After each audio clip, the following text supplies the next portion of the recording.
पहले ही बता दिया था मैंने यूट्यूब पे एनालिसिस करके, अगर मार्केट 81,900 का लेवल ब्रेकडाउन करेगा तो एक अच्छा मूवमेंट देखने को मिल सकता है। सो 580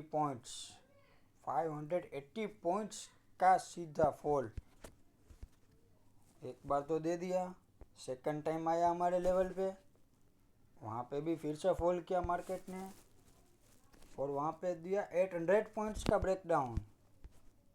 है ना कमाल का एनालिसिस। तो आ जाओ फटाफट चैनल पे और देखो वीडियो पहले कि क्या बोला था मैंने यूट्यूब पे। चलिए बैंक निफ्टी को भी देखते हैं। बैंक निफ्टी में भी मैंने पहले ही बता दिया था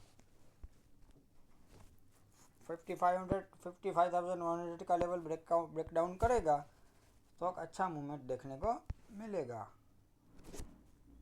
150 पॉइंट्स।